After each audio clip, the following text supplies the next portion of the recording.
सिद्धरामेश्वराय नमः. राजाधिराज सद्गुरुनाथ भावराजाय नमः.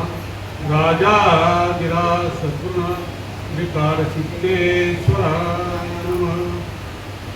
ओम नमो ज्ञात्या वेद जय जय दयाल से गिरिया सकल विशेष हे बंधू श्रीकरण शिरगुरूचे स्वामी महाराजांना वंदन करू. सर्व भाविकांना माझा साष्टांग नमस्कार. आज रामनवमी, श्री भाऊसाहेब महाराजांची जयंती आणि समर्थ रामदास स्वामींची जयंती आता त्रिवेणी योग गेला आहे आणि त्या सत्संगामध्ये आपण सर्वजण संमिलित झालेलो आहोत. खरं म्हणजे आजचा रामनवमीचा उत्सव जो आहे हा आपल्याकडे पुन्हा सुरू होत आहे. त्याबद्दल आयोजक मंडळाचे कष्टांचे धन्यवाद. आपण इतके सत्य करू तेवढा आपण परमात्म्याच्या जवळ जाऊ आणि कदाचित म्हणूनच आजचा रामनवमीचा आपण या मठावर साजरा करत आहोत.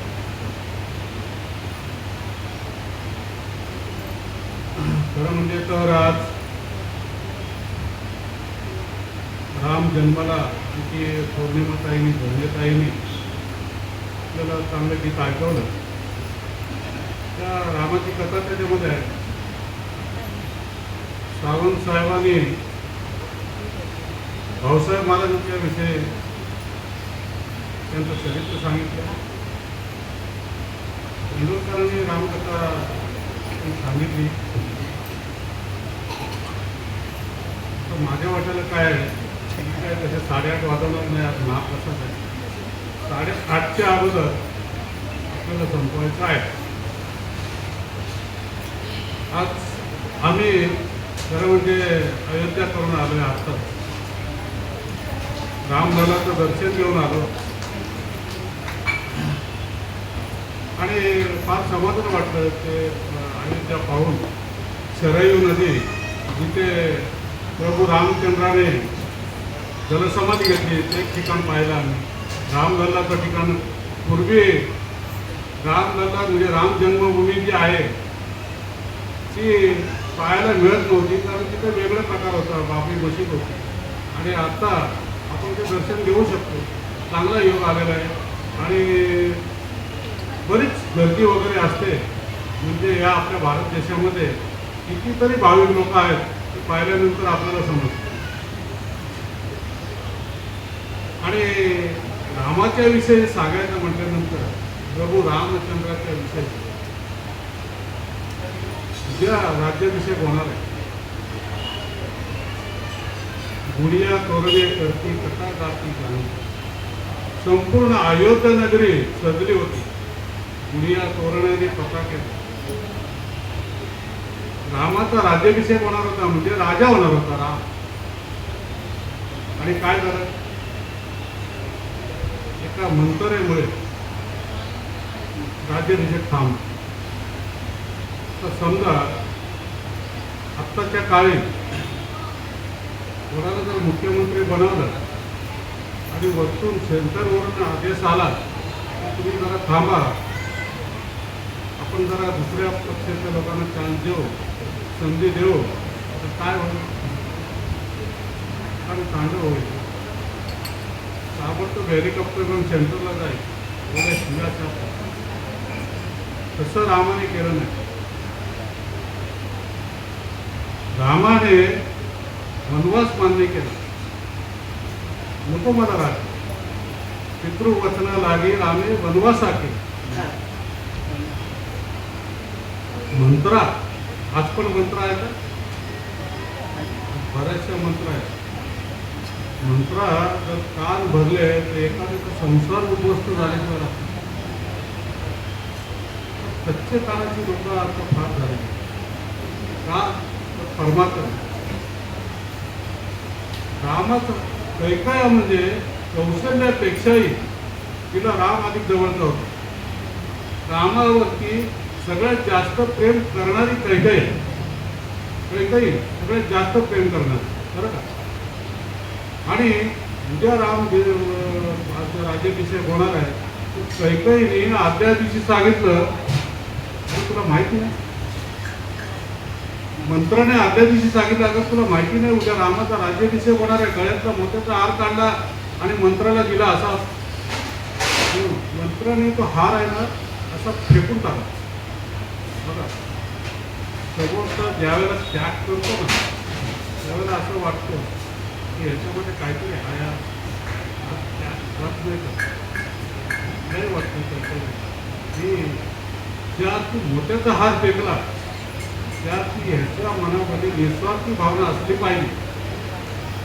काय झालं, कैकेयी खाली बसली आणि मंत्रा पलगावरती बसली. बघा कसा पारख झाला बुद्धीचा. वरती मंत्र बसली आणि कैकेयी खाली बसली आणि सांगितलं तिला, अगं उद्या रामाचा राज्याभिषेक होणार आहे. मग तू काय भांडी घासणार आहेस का? कौशल्य महाराणी होणार आहे, तू विसरलीस. तुला 2 वर मिळालेले आहेत, ते 2 वर मागून घे. एक भक्ताला गादीवर बसव आणि रामाला 14 वर्ष वनवासाला बसव. दशरथाला कळलंय, महाराजा दशरथ आले, त्यांनी सांगितलं की तुझे 2 वर आहेत मी मान्य करतो, भक्ताला राज्य देतो, पण रामाला वनवासात पाठवू नको. राम जर माझ्यातून निघून गेला तर मी जिवंत राहणार नाही म्हणून सांगितलं. ती म्हणाली, पण अंबरपट्टा घेऊन आलेला आहे काय? सगळेच मारणार. बघा, देवाच्या बापाला सुद्धा कारच चुकलेलं नाही. तुम्ही आम्ही ती जाडकी पट्टी आहोत. तुला का देवाच्या बापाला प्रारंभ काय झालं म्हणतात ना, मला तर गेल्या वर्षी म्हणत होतो, अरे देवाच्या मनात त्याचे कोणाचे चाले ना. हरिश्चंद्र तारा राणी वाहे डोंबा घरी पाणी. पांडवांचं सहाय्य करी राज्यवरून केले दुरी. तुका म्हणे उगी राहावे जे जे होईल ते ते पाल. जे व्हायचं ते झालं. होणारी गोष्ट कधी चुकत नाही. राम वनवासाला गेल्याच्या नंतर महाराजा दशरथाचा अंत तिथे राम नाही, तिथे मला पुन्हा कोण काय मला सांगतो, धन भैरव म्हणे कोटी सवे न येणे लंगोटी. पाने खाशील उदंड आणि ती जाशील चुकल्या तोंड. पलंग न्यायाला सुपती शेवटी गोऱ्या संगती. तुका म्हणे राम एक विसरता श्रम. म्हणजे रामाला विसरायचं फुटच. मग काय झालं, राम वनवासात गेला. मला फक्त सांगायचं आहे, एक कथा नाही मला सांगायचं. ज्या वेळेला ते सगळं सीतेचं अपहरण झालं, पंचवटीमध्ये ठेवलं, लंकेमध्ये घेऊन गेले, सगळं तुम्हाला कथा सगळी माहितीच आहे. पण रामाला, प्रभू रामचंद्राला पुरुषोत्तम मर्यादा पुरुष आणि मर्यादा पुरुषोत्तम का म्हणतात हे मी सांगणार. मी मनाचं काम देऊन ऐका बरं का. रावणाचा वध झाला, संपूर्ण लढाई थांबली आणि प्रभू रामचंद्र खचले होते. एका खडकावरती बसले. खडक होता, संध्याकाळची वेळ होती आणि खडकावरती निवांत बसले. रावणाचा वध झालेला आहे. रावण महाराणी मंदोदरी तिला वाटलं की एवढा मोठा बलाढ्य रावण त्याला मारलं कोणी, की ज्या रावणाने देवाला बंदिवासात ठेवलं होतं, शंकराचा 1 नंबरचा भक्त, अमरत्व घेऊन आलेला आहे, त्याला वर मिळाला होता, अशा रावणाला मारलं कुणी, बघावं जावं. म्हणून मंदोदरी रामाच्या भेटीला आली. प्रभू रामचंद्र एका खडकावरती बसले होते आणि ती अशी येत होती तर प्रभू रामचंद्राने समोरून पाहिलं की कोणतरी स्त्री येते. विचारलं कोण आहे मी, उत्तर दिलं नाही. जशी जवळ येत चालली ते असे मोकळे पाय करून प्रभू रामचंद्र बसले होते. मोकळे पाय ठेवून आले. त्या पायावरती सावली पडत होती. त्यांना वाटलं ही स्त्रीची सावली, म्हणून ते पाय आहे ना त्याने असे वर घेतले. पायावर सावली पडू नये ते पाय वर आखून घेतले. नंदुरबारी पुढे आले, हात घेऊन म्हणाले मला फक्त एकच बघायचं होतं की एवढा मोठा बलाढ्य रावण त्याला मारलाच होता. तर ह्या प्रश्नाचं उत्तर मला मिळालं. काय मिळालं उत्तर? त्या प्रश्नाचं उत्तर मला मिळालं म्हणाले. तुम्ही उत्तर देण्याची गरजच नाही. प्रभू रामचंद्रांना उत्तर देण्याची गरज नाही. या प्रश्नाचं उत्तर मला मिळालं. काय मिळालं? अहो, स्त्रीचं दर्शन सोडा, पण ज्या प्रभू रामचंद्राने स्त्रीची सावली सुद्धा पायावर पडू दिली नाही, म्हणून ते अजिंक्य राहिले.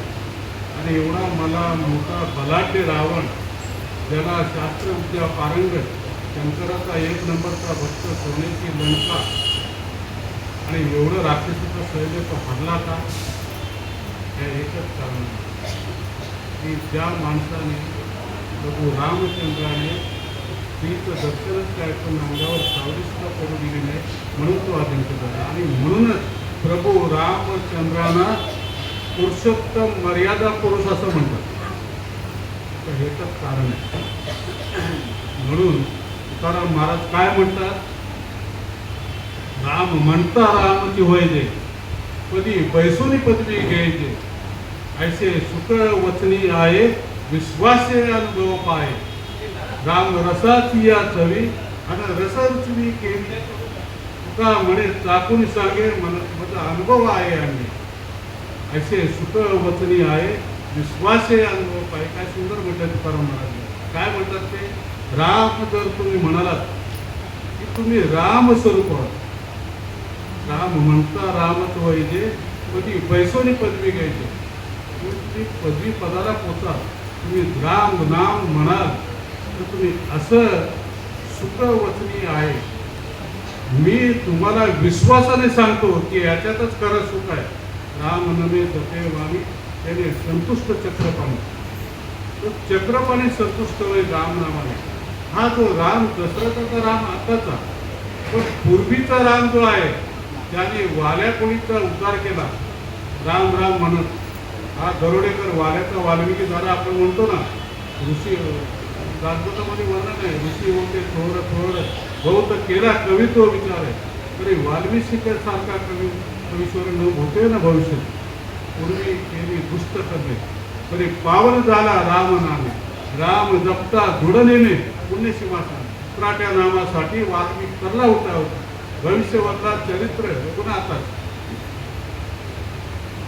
रघुनाथाचं चरित्र 1000 वर्षापूर्वी लिहिलं. वाल्मिकीला नारद मुनीने बोध केला, राम म्हणायला सांगितलं. पण ते राम कसं उपराटे म्हणजे काय? राम नाम आतमध्ये ते चालू होतं, अंतःकरणामध्ये. ते राम नाम म्हणाला, त्याच्यावर वारून झालं म्हणून त्याला वाल्मिकी ऋषी म्हणतात. आणि त्यांचं जे रामायण जे आहे ना, वाल्मिकी रामायण 1000 वर्षापूर्वी, म्हणूनच म्हणतात की साधू बोले आणि देव चाले.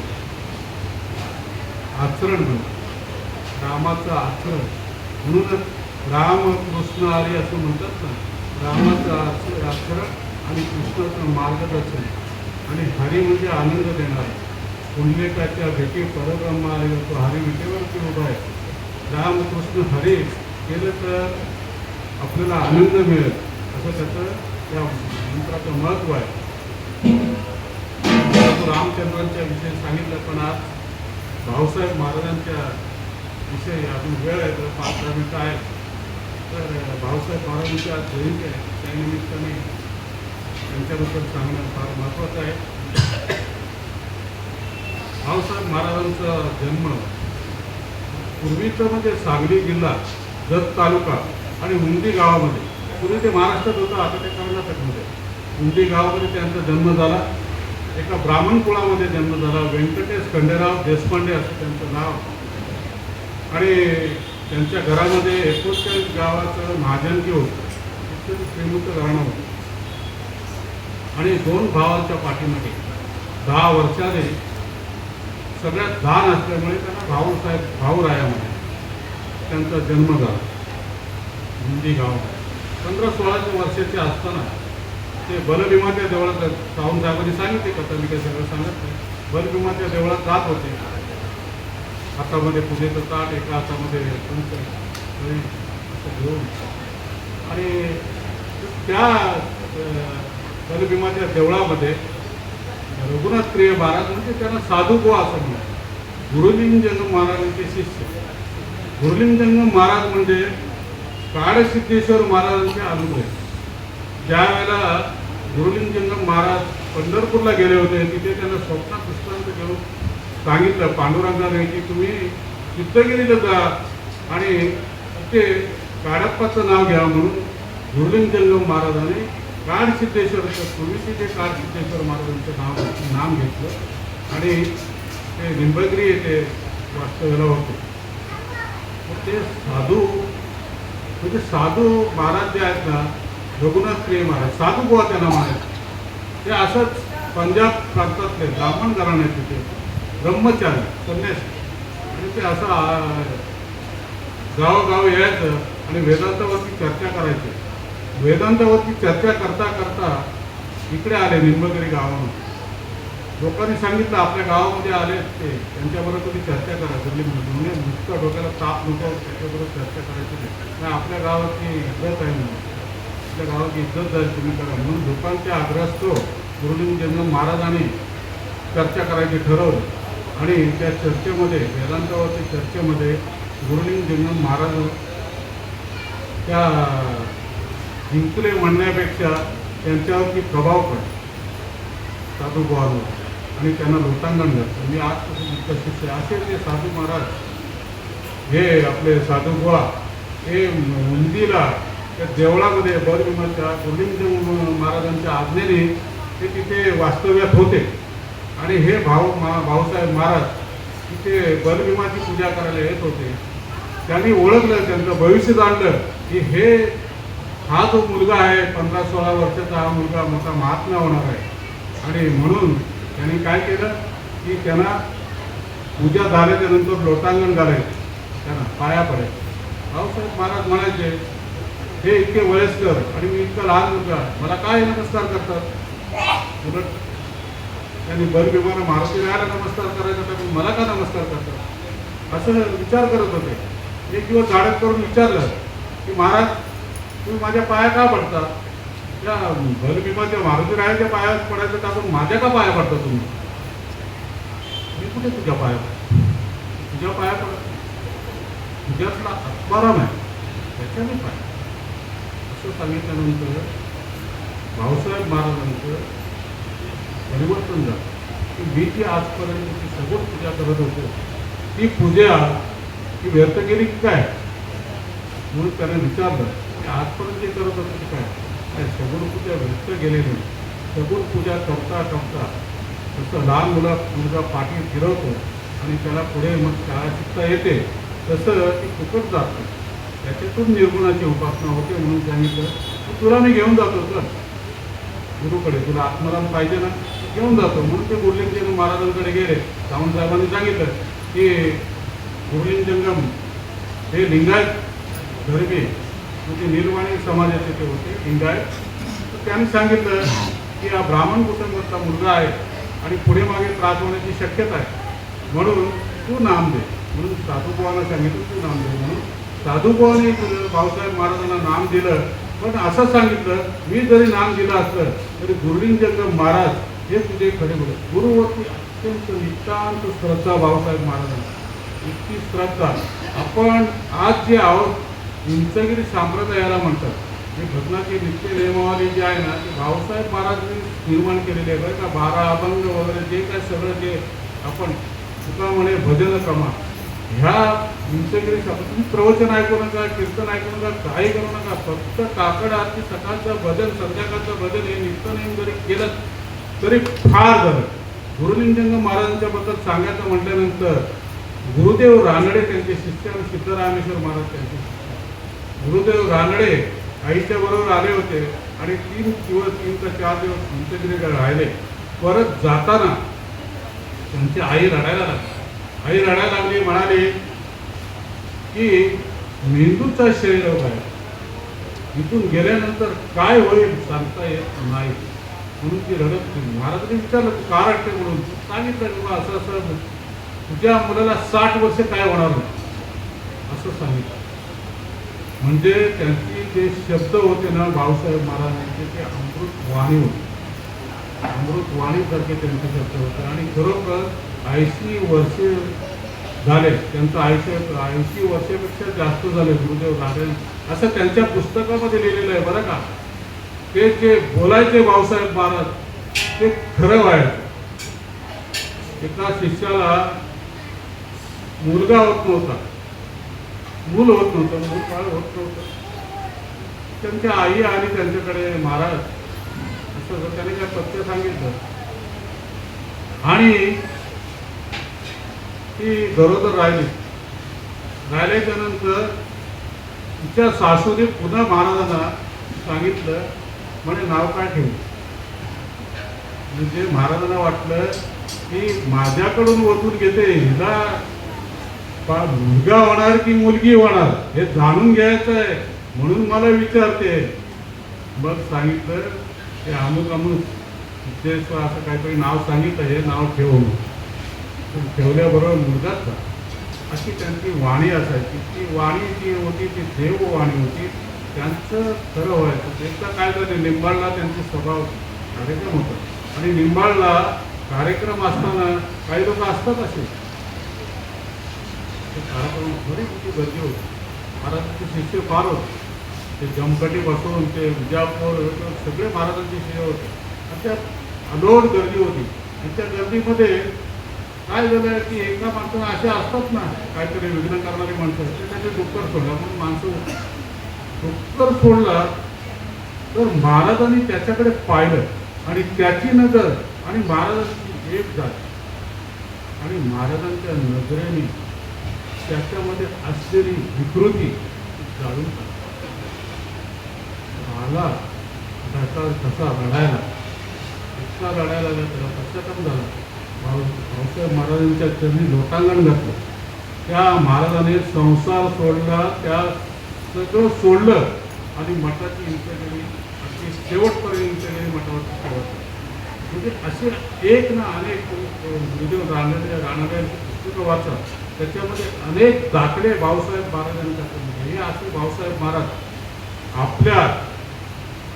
आपल्या परंपरेचे गुरु आहेत. म्हणजे अजय गुरुचे गुरु, सिद्धरामेश्वर महाराजांचे गुरु आणि असे गुरु आपल्याला लाभलेले आहेत. आपण किती भाग्यवान आहोत.